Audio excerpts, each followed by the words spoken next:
Hello, everybody. It's Dave Neal, stand-up comic and host of Bachelor Nation News, checking in from the Indian Ocean here at the Maldives. And it's my last evening, as you might know here, my last evening on vacation, because I've got my vacation darks. That's my rainforest Balinese Dave outfit here, sunburnt and all. Well, we've got week 2 preview of Bachelor in Paradise to get to. Hannah Beast is back. No, she's not dating anyone. She's engaged. She said yes.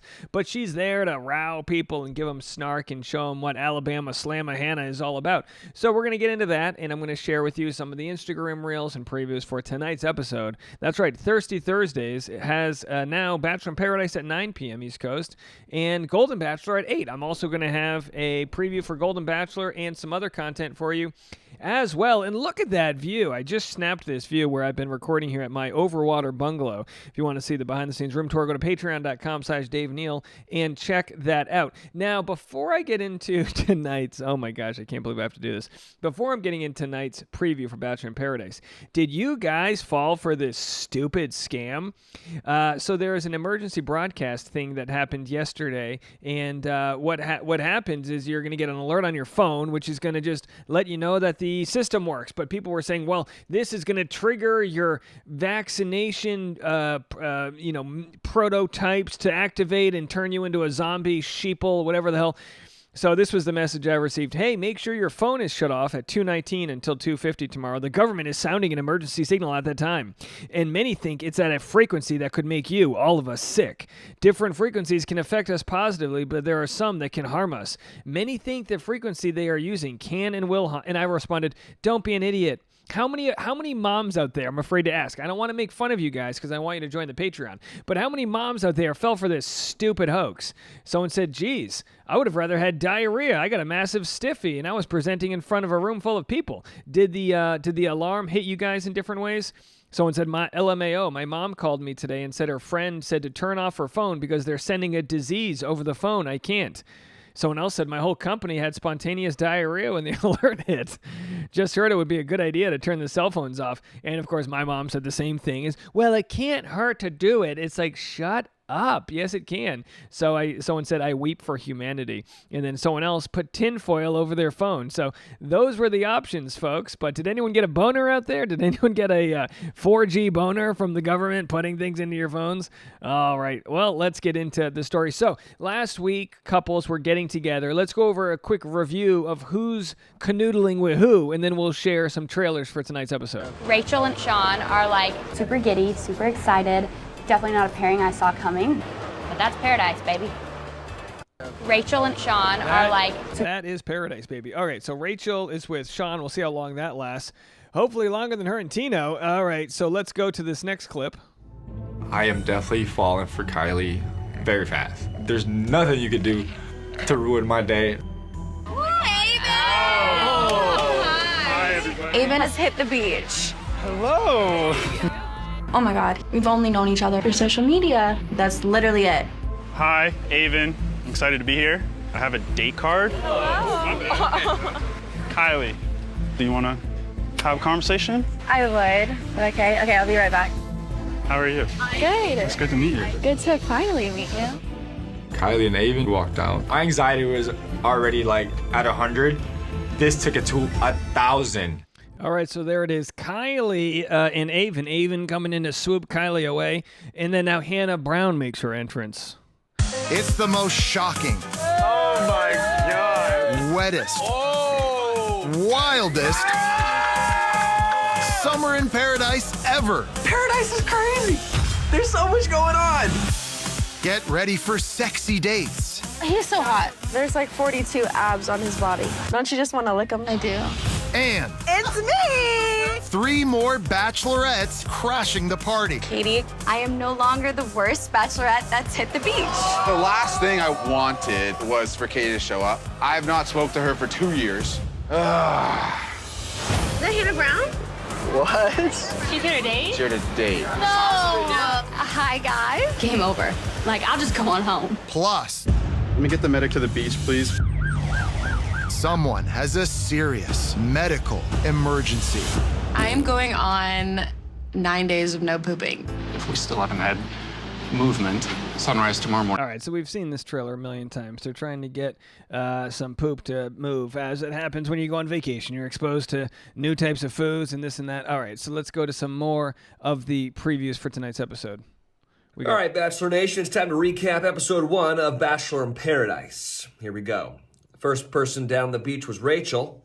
She was very happy until she found out she was the first person on the beach, and then she was no longer happy. The blood seemed to drain right out of her face. We also had this guy, Braden, who looks like the coolant, or like Stoner Indiana Jones. All right, so Wells is learning how hard recapping actually can be. Snooze fest. All right, let's move it on. Let's go to the next trailer here. Here's a toast to no drama and just good vibes. Are you kidding me? Like, are you serious? I don't think there's a worse scenario. Okay, so they're clearly just sharing the same shit over and over here. In paradise, love is growing, rivals are showing. I have zero respect for you. None. And minds are blowing. Hannah Brown? Hurricane Hannah is about to hit the beach in Paradise. Why is she here? New Bachelor in Paradise, tonight on ABC. All right, so it looks like we're going to get Hannah Brown tonight, but we don't have any further information as to her arrival. But what we do know is that Kylie Russell was on Bachelor Happy Hour podcast, so let's see if Kylie has anything to say about her time on the beach. Rapid fire questions, nothing too crazy. It's all just fun. First thing that comes to your head. First thing that comes to your head. Are you ready? Okay, I'm ready. Okay. Are you more of an introvert or extrovert? I think it depends on the situation.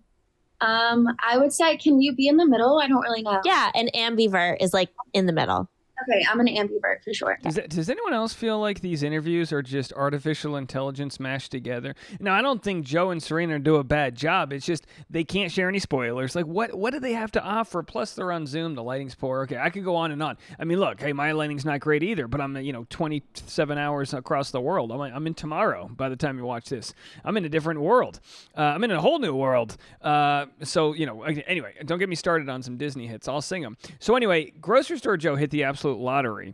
As we know, he was a night one reject from Becca Kufrin's season, which people were like, oh my gosh, he's cute. Why didn't they keep him? And then they were like, all right, we'll bring him back to Paradise. And the next thing you know, he's fighting people and falling in love with others. He marries Serena.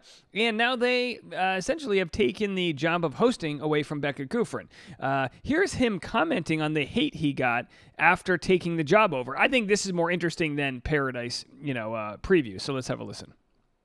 You guys got that role. Obviously, there were 2 co-hosts before. Other people had wanted that. You hear noise about you guys were the best for it. You maybe weren't the best for it, right? People have an opinion. How did you work through all that noise? And what advice would you have for someone back home that's working in the corporate ladder? They get the job and then the lunchroom's buzzing about how they should or shouldn't have gotten it. Yeah, and I've gotten a lot of DMs about stealing the job. I do my best not to pay any attention to that. I had a relationship with Becca prior. I was friends with her. When I got the offer, I called her, talked about it. This is a situation. She was like, hey, if I was in your shoes, I would accept it as well. We're still friends. And I know Thomas came out and said something and people took it as like a shot at us. And he even reached out. I was like, I wasn't talking about you guys. I think you're great. I wish you the best of luck. And that's it. As long as my relationship with the people involved is still healthy, I'm fine. Got it. On that note, with all the noise, our biggest concern was our friendships remaining friendships. The external noise is just noise at the end of the day, and the good comes in and that's nice to hear, the bad comes in and that's not nice to hear, so you kind of almost have to try to block a lot of it out. Yeah. So just do it the best you can. I love that. It's not going to change because people are talking shit. What kind of person tells another person not to accept an opportunity?